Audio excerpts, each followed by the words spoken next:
presenter is John Milton. He has degrees in biochemistry, English Lit, education, computational linguistics. He's worked as an academic in the Middle and Far East, where he's taught academic writing to engineers and scientists and developed online learning platforms and communications tools. His topic today is, can science and religion be reconciled? So I'm not going to go further into this introduction. I'm just going to introduce John Milton. Oh, over here.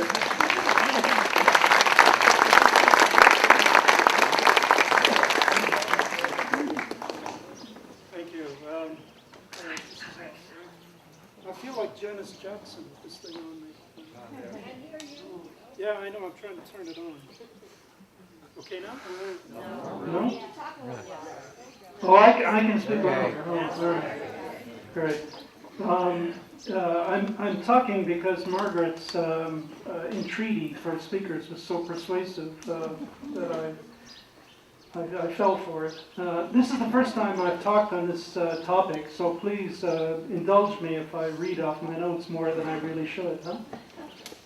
I'm sure most of you know more about this topic than I do and have your own opinions about it, so I'll try to leave time at the end, 10 minutes or so, for any comments or opinions that you have about the subject, about science and religion. As you could tell from my brag sheet, I haven't decided what I want to be when I grow up yet. I have quite a few degrees, mostly in science and engineering, but I've spent most of my academic career teaching writing and communication skills. Not that I'm particularly good at it. Okay, a few words about me and my namesake. So I've spent most of my career teaching graduate students to write effectively and truthfully. The other John Milton, if you know who I'm talking about, if you've ever read or studied English literature, as you know, he sought to justify the ways of God to men. Not that I'm going to try to do that today. Since that time, of course, most poets and artists have been trying to justify the ways of men to God, successfully or not. He believed, as I do, and I'm sure most of you do, that the aim of education should be to arouse the love of learning. He was a humanist, and he was a very religious person, but unwittingly he helped to sow the seeds of a lack of sympathy for God. If you've read Paradise Lost or even read Cole's version of it, it's easy to make a caricature of religion and God from Paradise Lost. You know, the old man in the sky, the God of the Sistine Chapel pointing to Adam, that sort of thing. The whole idea of heaven and hell that Dante talked about as well. So that's the image of God and heaven and hell and religion that we've inherited from Milton, more so than from the Bible very often. That's where a lot of our religion, at least the Christian West, that's where a lot of our religious ideals come from. Okay, let me talk a little bit about definition and etymologies. One of my degrees is in linguistics, and so I'm particularly fond of the origin of words. Science. The word science, where does it come from? What does it mean? It's the Latin scientia, and it means knowledge. But more specifically, it means to distinguish between things, to divide them or separate them. And so science tends to divide, separate, categorize, classify, that sort of thing. The word religion, what does it mean? Well, there's an argument among linguists of where the word religion comes from. One side of the argument says that it's related to the word for unite or bind, to bring together, religio, like the word ligament, to unite or bind together. But another derivation suggests that it means to consider or study carefully. So, on the one hand, science seems to divide knowledge, and religion is supposed to unite it, at least according to the etymologies of the word. So it's very interesting the way the two words balance each other, and hopefully the concepts do too. Before I go on, let me ask you, how many people here believe that there is a conflict between science and religion?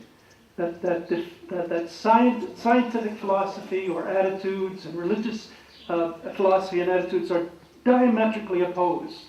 So maybe, I don't know, I'm estimating maybe a third or a half. And how many people do not believe there's any essential conflict between science and religion?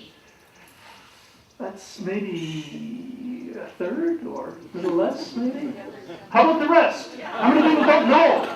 Or don't care, I should say. Oh, not too many. Most people seem to have an opinion one way or the other. Okay. Well, I'm sure many of you will disagree with what I have to say, so I'll leave some time at the end for you to heckle me or throw things or whatever. I think it's certainly true. I think many of us would agree that there's something lost in translation, as the movie has it. Many scientists think that religion is just science done badly.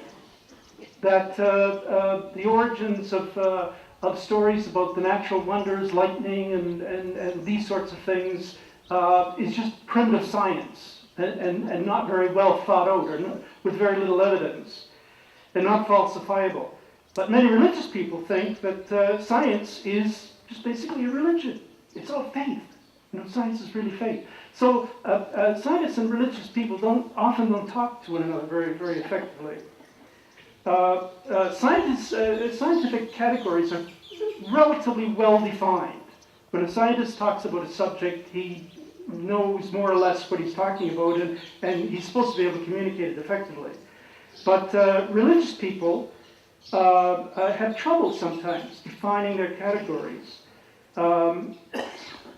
Science progresses by narrowing its focus, by dividing the world into parts, as the etymology suggests. The language of religion, on the other hand, is often very poetic. The language of science is often very prosaic, prose-oriented. That's not always true. How many of you have read Thomas Lewis's The Lives of a Cell? If you haven't, I strongly recommend you read Lives of a Cell. He was a medical scientist, I think at Harvard, I'm not sure, but it's a wonderful book if you're interested in science or religion. Don't get me wrong, I think that there are differences between a theist and non-theist point of view. Theist, somebody who believes in God and believes that God revealed himself through religions. There are differences. One of the most striking, of course, is that theists believe in two worlds. Non-theists believe in one. What you see is what you've got. I would argue that the prophets, the great leaders, the great revealers of religion actually concentrated on this world more than they did on the next. Okay, the conflict. Forgive me, I'm going to read off my notes here. As I say, I'm not an expert in this area. At many points in history, religious and political fundamentalism has reared its ugly head. Actually, that cliche comes from Milton. This conversation, by the way, the conflict between science and religion has been hijacked by, as you well know, by American politicians. If you Google war on science and war on religion, you get, in each case, 250,000 hits. And they're all from Republicans and Democrats, mainly of the recent elections. What is it? Obama waged a war on religion, and the Republicans waged a war on science, according to the polar opposites. Now, there are a group of people who are often referred to as the new atheists. So there are people like Richard Dawkins, Dan Demmett, Christopher Hitchens, who passed away recently. Dawkins is best known for his book, The God Delusion. Christopher Hitchens is well known for a book called God is Not Great. I'm jumbling this, but by the way, Allahu Akbar. I'm not pronouncing it correctly. The Arabic Allahu Akbar. We often see that on news broadcasts, right? Of Muslims waving Qurans and with one hand and a torch in the other, screaming Allahu Akbar. Anybody knows what that means? God is great. Actually, it doesn't. It doesn't mean God is great. It means God is greater. And there's all the difference in the world between those two statements. Where does God is greater first appear in print? It doesn't appear in the Quran. At least not first. It first appears in the Gospel of John, in the Bible. And it's very clear from the context that God is greater means that God is unknowable. God is greater than the mind of man can conceive. Look it up and you'll see that that's true. So we we often have distorted or overly simplistic views of this religious debate. I've got to emphasize right off that I'm not a Muslim, by the way, but I'm going to refer to attitudes of the West toward Islam. So the new atheists, they argue for the abandonment of religious belief and a purely secular point of view. By the way, the word secular is interesting, has an interesting etymology. The word secular means of this generation. Very limited. It's a very limited definition. Secular people are concerned about the needs and requirements of the current generation only. So a little bit different than what you often think of. And they often say that the world can or should be converted to secular humanism. Personally, I think it's a very naive point of view. First of all, I don't think the world can be converted, and I don't believe the world should be converted to secular humanism. I'll try to explain why. And many of these new atheists, by the way, are themselves very fundamentalist in their approach to the whole question. If you read Dawkins or you read Hitchens, they take a very fundamentalist, extreme, and sometimes not very historically informed point of view to their subject. Again, this is my opinion. I'm sure that many of you would disagree with that, but it's my 15 minutes of fame. 45, not 50. Oh, good, 45, great. I think this point of view has many weaknesses. Let me try to enumerate a couple. One is that it doesn't have any interesting motivational story. Christianity, Islam, Buddhism, all the world's great religions have wonderful, interesting, inspiring motivational stories. There's nothing like that behind secular humanism, unless we refer to these people who are supposed to be the saints of secular humanism, like Galileo. And they're really not. I'll get to that a little later. And it doesn't have any realistic psychology either, unlike religions do. The real problem, of course, that the atheists, especially the new atheists, attack is dogma. And dogma is a problem. But dogma is not restricted to religion. Scientists can be just as dogmatic as religious people can. And I've experienced it many times in my own academic career. I've seen scientists from different departments arguing with one another, jockeying for power, or within the same department or whatever. So nobody's immune to dogma. No group of people are. Excuse me. However, religion can be an excuse for ceasing to learn. And there are people who claim to be religious. There are believers who shut the door in the face of knowledge or science or education or whatever. So I'm not excusing that. The problem is that absolute truth, people claim to have absolute truth, whether they're religious or scientific or whatever, that notion of scientific truth, that notion of absolute truth is immutable, and that's a problem. This is the tragedy in both religion and science. If we stop learning, we die. It's that simple. Life is about learning. Life is about change. This is the nature of the world that we live in. There is no immutable, absolute truth. If you're a fundamentalist Christian, you might disagree with me. But all the fundamentalist Christians are at church, right? I hope. I'm throwing it in. I'm sure many of you believe we're at a stage of our intellectual development where we cannot accept dogma in any area of knowledge or learning, whether it's science or religion, whatever science, whatever religion is, whatever philosophy it is. We cannot accept dogma anymore.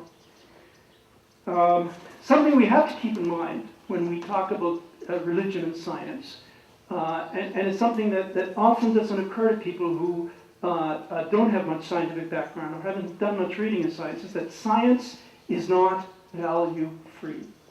For many years, we believed that science was value-free.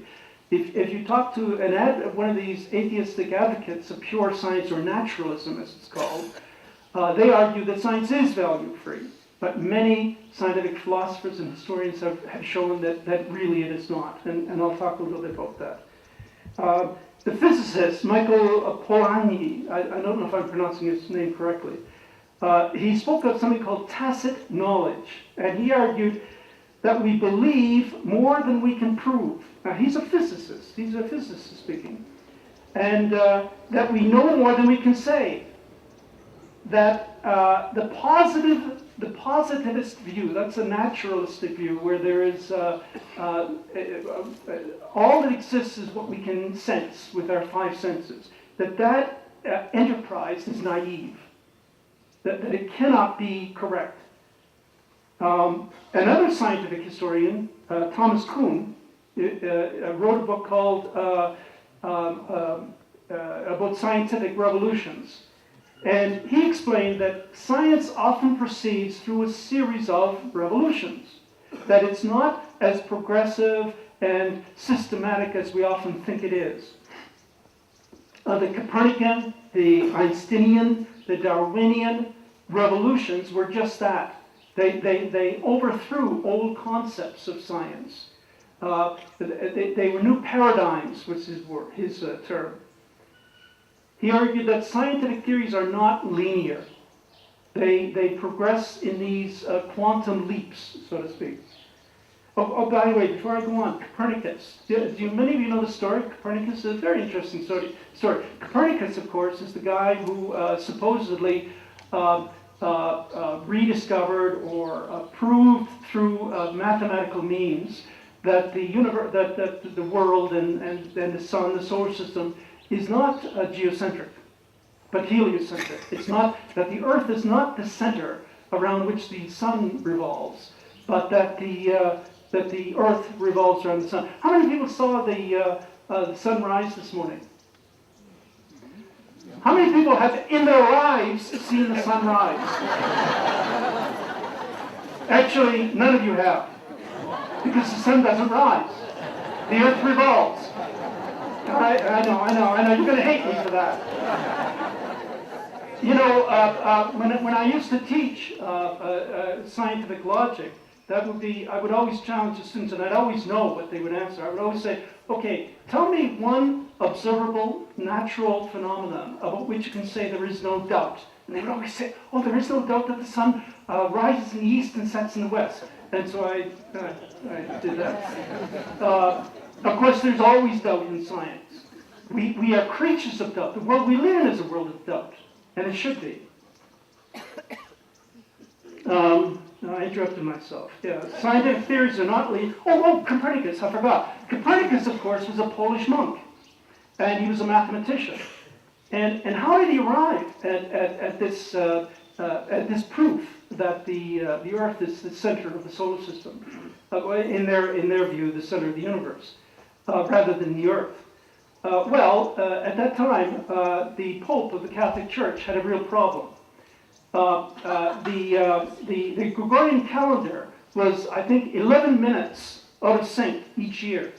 And between the time of the Council of Nicaea, that's Constantine, when all of the creeds of the Catholic Church, and actually most of the creeds of the Christian world today were inscribed, were written in stone, so to speak.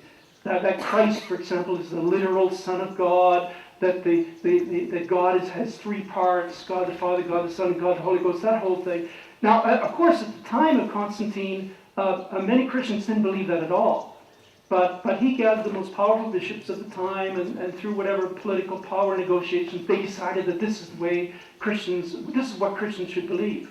Well, between the time of the Nicene Council and the time of the Council of Trent, the Christian calendar was out by, I've forgotten, a number of weeks, I believe. So clergy, priests, bishops had a real problem. How did they know that they were celebrating Easter at the same time that the bishops 1,000 years earlier had celebrated it? So what they needed was an astronomer and a mathematician who could correct the calendar. Well, they asked, the Pope asked Copernicus, who was a well-known Polish mathematician, if he could come to Trent and fix the calendar for him. He said, "Are you kidding?" He said, "Nobody knows any of this." But he took it as a challenge. And for the next, I've forgotten what it was, 20 years or so, he sat down and he figured out that the only way you could correct the calendar was to put the Earth at the middle of the solar system rather than the Sun. And this was no big deal. The other way around. Sorry, well, shows how confused I am. Actually, this was no big deal for many of the clergy at the time and for the Pope at the time because it was just theoretical, right? The Earth isn't really the center; it's just a sort of a theoretical assumption, like quantum mechanics. How many of us understand quantum mechanics? You know, yeah, right. This podium isn't really here. You know, it's all just thin air. You know, right? Well, okay. Okay. Anyway, that's the story of Copernicus. Interesting. Now the problem is that if when you think about the position of people who argue totally for the replacement of religion by science, and you think of the state of the world today, where do most of the scientists in the world work? They work for the military-industrial complex. You know, what have been the results of science? Well, there have been many wonderful technological results of science. Okay, every time a new electronic gadget comes out, I want it. You know, and I've got it. But there's a growing cynicism about the direction of humanity's progress. Are we going in the right direction? The greenhouse gases, the CO2 in the atmosphere. Go to China. Go to any city in China. I've spent the last 21 years in China, in various cities in China. There are many cities in China where you can't breathe. You can't see across the street. And Chinese people are not stupid. This is the price that they feel they've had to pay or been forced to pay for so-called technological, scientific, economical progress. Science does not give humanity a direction. We need to find that direction elsewhere. Science does what we tell it to do. Technology does what we tell it to do. Can we measure progress purely in material terms? If we do, then we've got the unbridled consumerism of 7 billion people. Wait till China catches up to America. Wait till every Chinese person, wait till the Chinese have as many cars as Americans and Canadians do, and Europeans do. And tell me if you want to live in that kind of world. Okay. I know I'm going to get lost in terms of time, but objections to religion. Let's get down to the meat of the atheists' objections to religion. There are many, and I won't go into all of them, but let me talk about a few. First of all, many people accuse religions of being violent. The history of religion has been one of violence and bloodshed and torment and torture, well, is it really true? Of course, there's been a lot of it. But only a fraction of the violent deaths in the 20th century, keep in mind, are attributable to religious belief. The dogmatic political mythologies, such as communism, nationalism, racism, those are what are to blame for most of these deaths. World Wars I and II were fought for largely nationalistic or racist ideals, not religious ideals. You might argue the opposite. I'll give you a chance to throw something at me later. I see a lot of wincing on faces. And those are dogmatic mythologies, as far as I'm concerned. And as I said before, I think scientists can be just as vindictive as any medieval clergyman. Most cannot anymore burn you at the stake, but they can destroy your reputation, and they very often do. And I'll give you examples of that. And one good example is Edison. Edison, who many of us think of as the great technologist and inventor and scientist, and of course he was. He had a cadre of, I've forgotten what, 15 people who did most of the stuff for him. One young man from Italy, I think, wasn't it, named Telsa, came to work for him. And when Edison didn't like Telsa's ideas, they seemed to contradict his own, i.e. Edison believed in direct current, and Telsa proposed alternate current, which of course we all use today. Edison promptly fired him. Tesla, sorry, yes. What did I say? Oh, what is Telsa? I have a list, sorry. Yeah, thank you. Please correct me. What did I want to say? Yeah, so Edison promptly spent the rest of his life trying to ruin his Tesla's reputation. Rather than blaming religion for all of humanity's ills, we need to heal the split between what Rubinstein, an author of medieval history, says. He calls it the culture of the heart and the culture of the head. Now that's an oversimplification, I think, but essentially that seems to be what's going on today. Now, related to religious violence, the claim of religious violence is religious bigotry. Religion, of course, can be embraced because it gives you a sense of superiority. I'm a Christian, those dumb Arabs and Muslims, I've got the right religion kind of idea. And to identify enemies. We know that happens a lot in American politics, those Muslims, let's go and kill them all, huh? Or whatever.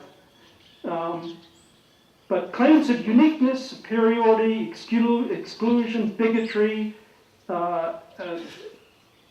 these have no place in the world that we live in. And the question is, are religions necessarily divisive? Religious communities have lived productively in harmony for very long stretches of time in human history. For 700 years, the Moors ruled Spain. And for most of that time, it was a peaceful, coexisting society where Jews, Christians, and Muslims studied together, advanced scientific knowledge together. Of course, there are many examples. Whoa. Okay. I've got another hour reading here, but I'm told I've got 10 minutes, so I'm going to have to skip a lot. But thank you.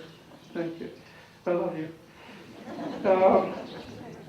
Who was it? There have been lots of examples that we can point to of so-called religious intolerance in the world today. We've got the Bosnian Wars, the Rwandan Wars. What's happening in the Middle East today might be attributable to religion. The rise of fundamentalism that's led to these things has historically often been the result of profound neglect of what I would say are the deep roots and issues of religion. These things happen when the very fundamentals of religion are ignored. The irony is that fundamentalism often doesn't address the fundamentals of the religion. And often they result from political pressures that have nothing to do with religion. Religion, again in my view, is no more evil than science. Both can be used as excuses for bigotry. As I said, the rebirth of science in the 17th and 18th centuries corresponded to the growth of CO2 in the atmosphere. Thank you, science. Science cannot determine the nature of progress, and we know what happens when progress is unguided. As I said, rampant consumerism, where all the billions of people in the world are going to be vying for the same resources. They all belong to Canadians and Americans, of course. We don't want the others again. A real danger in the criticism of religion is that it can very easily turn into the same bigotry that it condemns. An example is anti-Semitism. And anti-Semitism, by the way, isn't just against Jews. Jews are not the only Semites in the world. The Arabs are Semites as well. And the anti-Semitism that's most prevalent today in the West is Islamophobia. The great religious leaders, for example, Moses, the Buddha, Jesus, Muhammad, They stood against injustice. There's no question in history. They stood against barbarity and ignorance. When Muhammad came, the Arabs were burying their daughters in the sand. Infanticide was very common. Okay. Okay, if I'm going to leave time for comments, and I really want to, I want to let you get even. I don't want to, let me see what I can skip here. No, I'll just go on and shut me up when the time is up.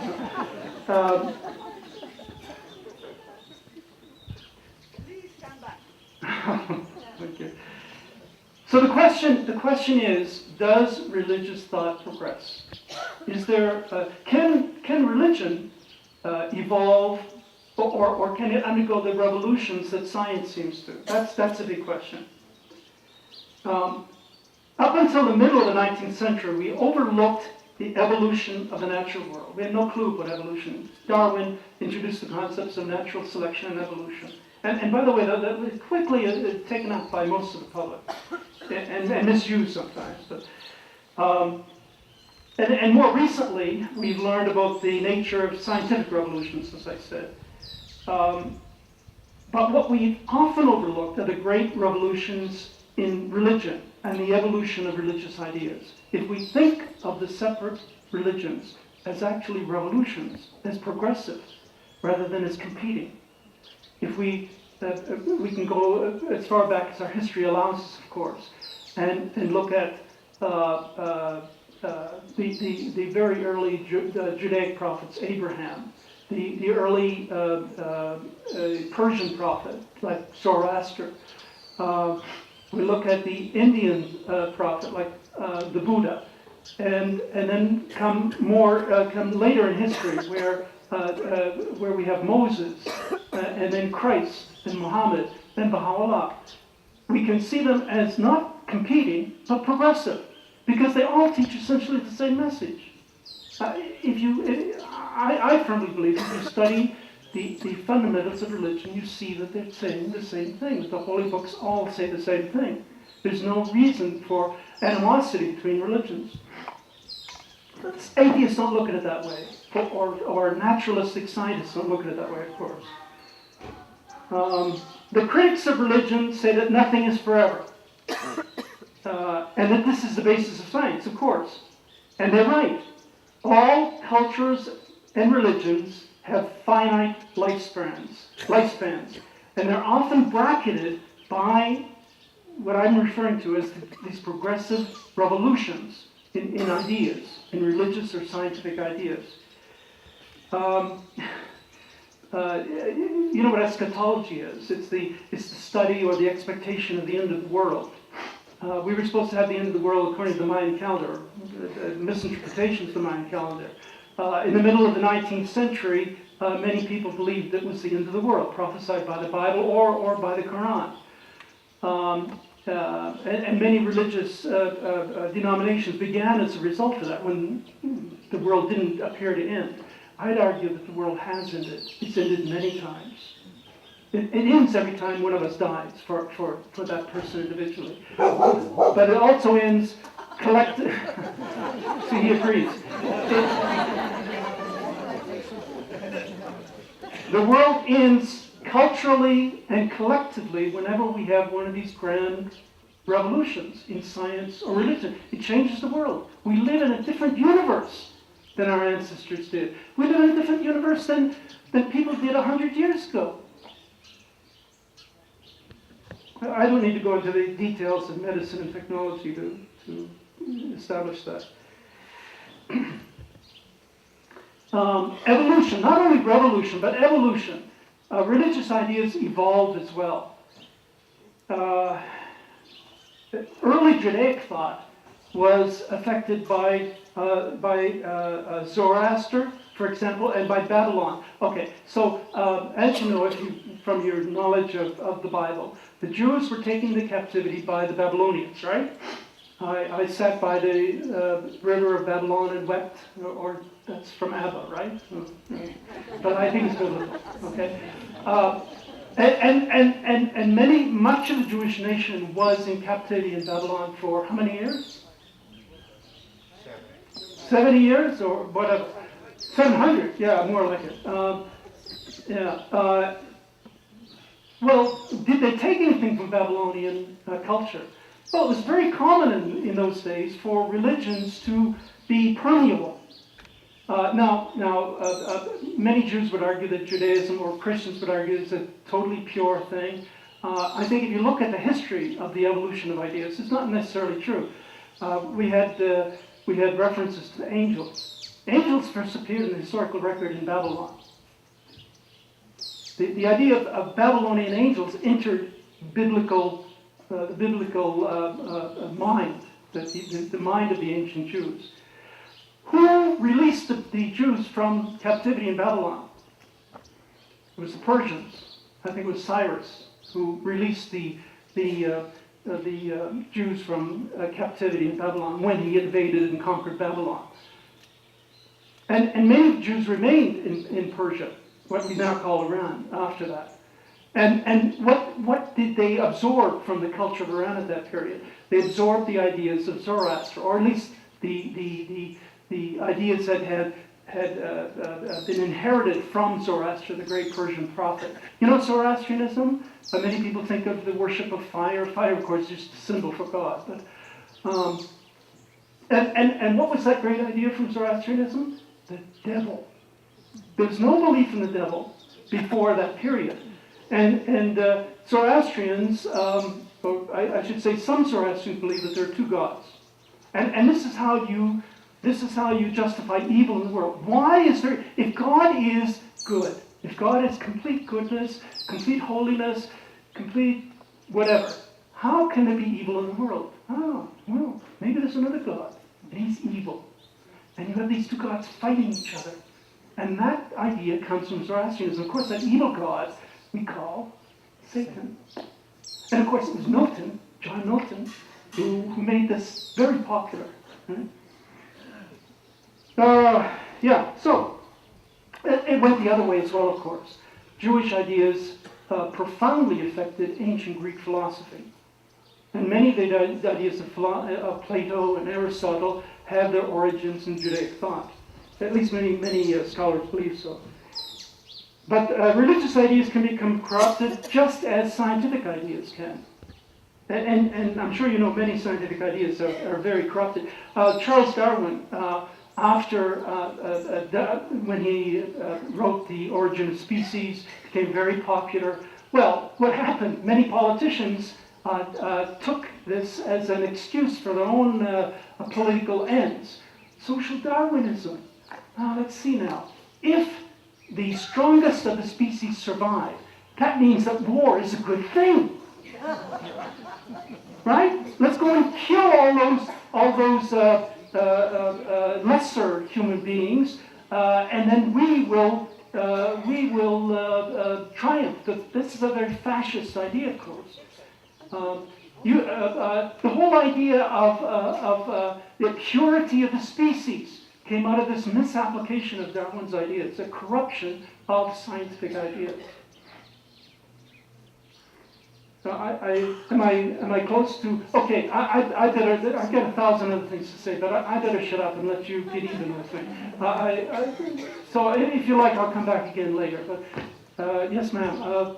We'll pass the microphone around. We will pass the microphone to you, but you need to stand. I hope you will come back soon.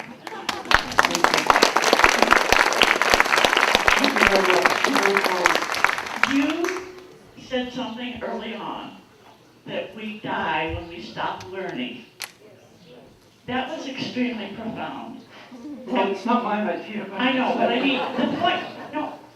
I would also like to credit you for your humbleness.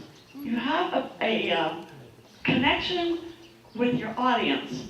You are never preaching. And so many people in the academic world are preachers, and you are not.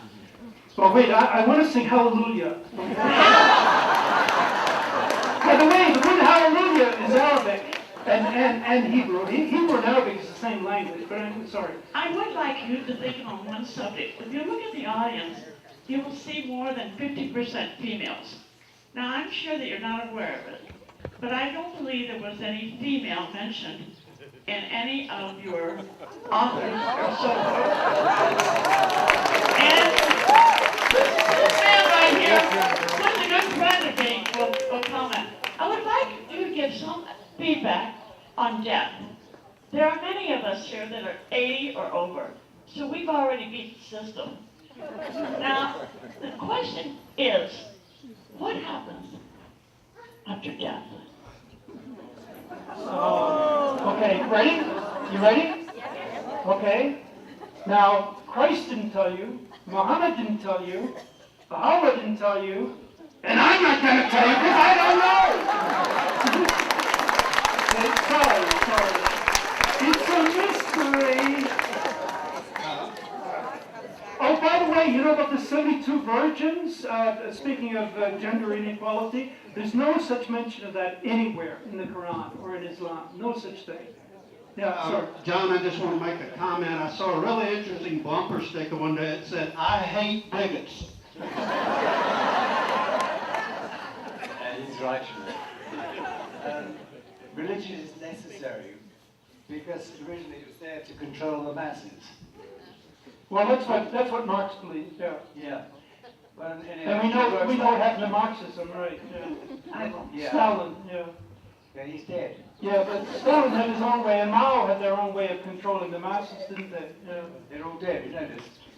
Yeah, thank God.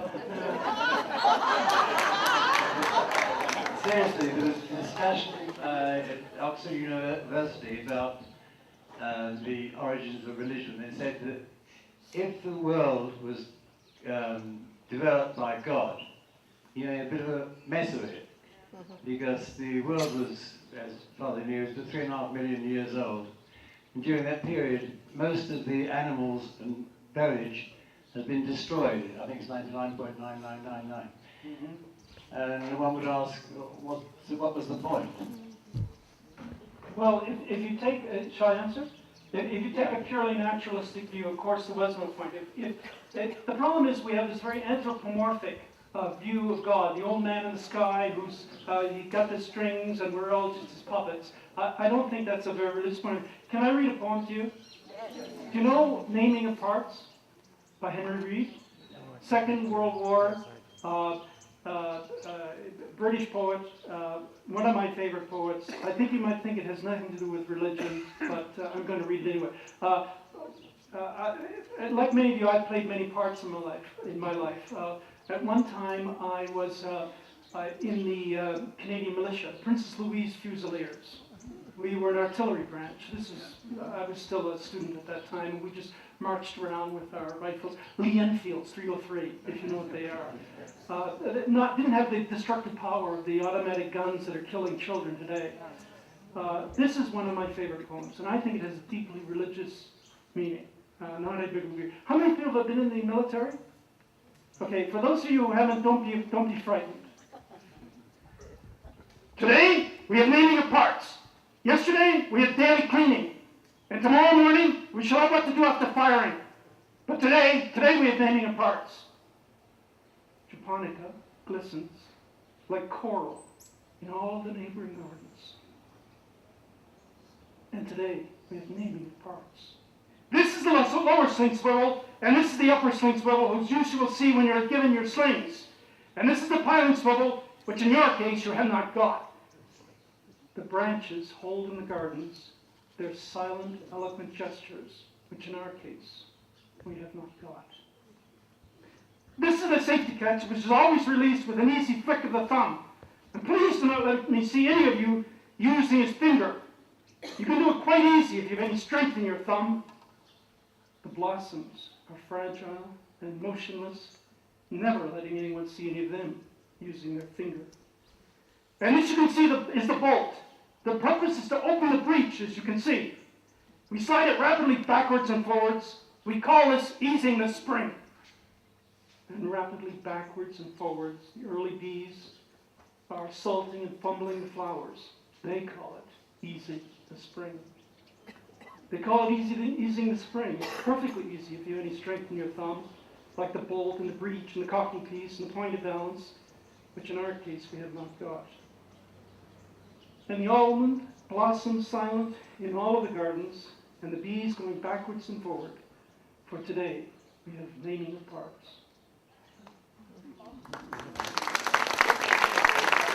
I have a question here. Actually, a little commentary. I don't think that we need to reconcile religion and science. I don't think it's ever possible to unite what is known and unknown. The search for what is known is the search for it is the search for this idea of God. It's unavoidable that we search for this concept of God. We're wired that way. Neurologically, our brain is wired to have these spiritual experiences. Many people, probably 75%, and I think, if I'm wrong, I think it's the precentral gyrus in the brain is wired to and lights up in regard to spiritual experiences. We can't avoid it. A certain number of people don't experience this, and I don't know if it's because of this wiring, if this is a connection of ours to the divine, but we have these divine spiritual experiences, many, many people, and other people do not have this, maybe the atheists. And so I think it's evolutionarily beneficial for many of us to have this experience. We're wired for it, and we can't avoid it. And maybe it is we're wired to experience this connection to the infinite. But things boil down to the idea in Judaism, in fact, the name of God is in fact the way it's written, Yahweh, Yod-He, Vav-He, actually is an acronym for what is, was, and always be, the eternal. That's the only legitimate understanding that we can take of God. Any other image that you have of God, according to Judaism and my spiritual tradition, is that which is, was, and always will be. This will be energy. Is it male or female? Is it an organizing principle of the universe? But that's all we can really sustain for God, and we all create images otherwise. I completely agree with you. Reconciled, it's not the right word. I probably shouldn't have used that word. Let me just say a word or two about what you've said. Of course, among the ancient Jewish scholars, the name of God was unpronounceable. And shouldn't have been pronounced. It was too sacred. And the word God is often bandied about too easily these days. Carl Jung had many interesting things to say about this. I'll give you a Buddhist proverb. The Buddha, you know the proverb of the poison arrow? In Buddhism, there isn't a lot of talk about metaphysics. Buddhism is mostly about good deeds on this earth and karma, getting your justice earth, that sort of thing. The Buddha said, when somebody asks him a metaphysical question such as, what is it like in the next world after we die? The Buddha said, well, asking that kind of question is sort of like this. Imagine that you're shot with an arrow in the back, and it's a poisoned arrow. And if it's not taken out, you're going to be dead in a couple of minutes. And you say to the person saying, you say, hey, wait a minute, before you take it out, I want to know who shot it. And not only do I want to know who shot it, I want to know what his religion was, how much education he had, what kind of bow he used, what kind of arrow it is, etc., etc., etc. You get the idea. Well, you'd be dead long before you knew these things. And the whole point was that we shouldn't bother ourselves with metaphysical questions in this life. So I don't know if that's relevant to what you said. Yeah. I want to comment that Einstein became a deeply spiritual man at a stage in his life, and he said that you can choose to live as if everything is a miracle or as if nothing is a miracle. And the word spirit, by the way, of course, as you probably know, means to breathe in. Do you know who inspired the AA movement? It was Carl Jung. And what Carl Jung said was this. When a man came to him, when a drunken man came to him, somebody addicted to alcohol, who wanted to be cured, Carl Jung told him, I really can't cure you. He tried many times and he couldn't cure the man. So he wrote a letter to this effect. He said, the only way that you can ever overcome this addiction is by appealing to a higher power. And he used the Latin expression that the spiritual can overcome the spirits. That the spiritual world overcomes the world of addiction. And very often, the metaphors that are used by addicts is, oh, I got high. And these are the same metaphors that are used in religious circles. Going up onto the mountain, experiencing this elevated consciousness. Only the world of the spirit can conquer the world of spirits. And of course, that's a central principle of the 12-step program. Sorry. Please stand. I remember a Dutch theologian saying once, first we say God is total mystery, and then we proceed to explain him as if we could. As a child, I learned we were made in the image and likeness of God, but it's been my observation that we make God in our own image and likeness, but that's all we know. With what the gentleman was saying before about Hold it close. our propensity toward religion or belief. I've often thought about the earliest people and when they began to believe in some divine creature. Is this something that's innate in us to, because we don't know what it is, we can't explain, we don't understand, but that doesn't mean it isn't real. Faith is belief is something you cannot prove or disprove, but you think it's true. Oh, okay. I think I agree with what you're saying. When in Buddhist cultures, instead of shaking hands like we do, we shake hands to make sure that the other guy doesn't have a knife in his hand. The Buddhists go like this, right? Why do they do this? They do this to recognize the divine spark in the other person. What can we know of God? The only thing we can know of God is our neighbor's face. This is all that we can know of God. I was going to say something else profound, but I forgot. Oh, thank you. Okay, we have two more questions. Alan, and then this one here. First of all, thank you very much. This was very Hold it close. Thank you. All right. I just want to You want me to hold him?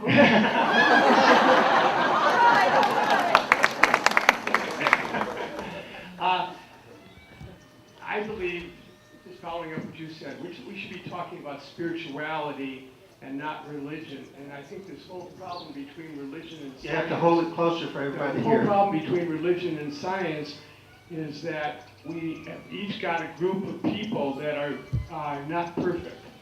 And the power control in religion and the power control in science and in politics is what's the problem.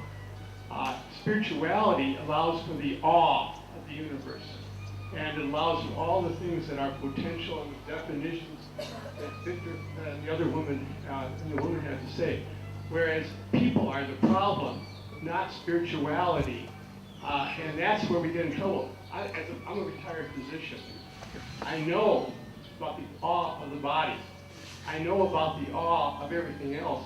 And yet we get caught up, and people have accused me of not being religious. I'm very spiritual. And that's the part that we have to focus on, because otherwise we just have a conflict, and it's no different than any other conflict in this world. Thank you.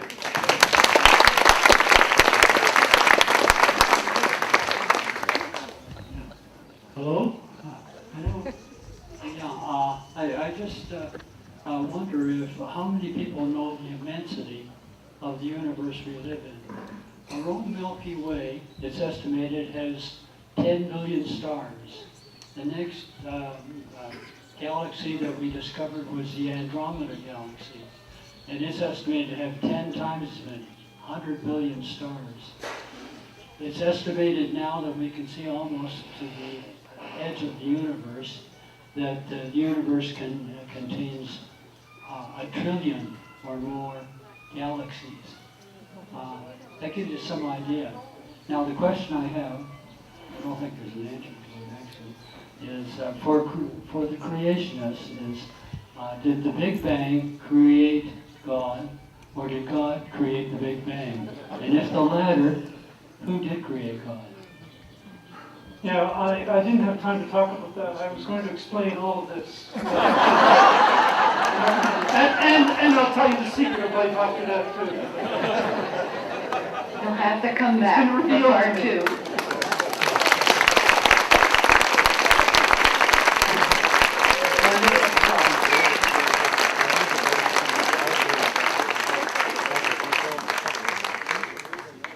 Well, thank you for John. Thank you, John, and thank you for your appreciation. Our next speaker next week is going to talk about cycles and patterns of astrology now. So you'll have to come back to hear Barbara Shermer. She is an internationally known and highly respected astrologer, author in the professional astrological community. So remember to turn your cell phones back on now and pick up your coffee cups and stack your chairs. And hope to see you next Sunday.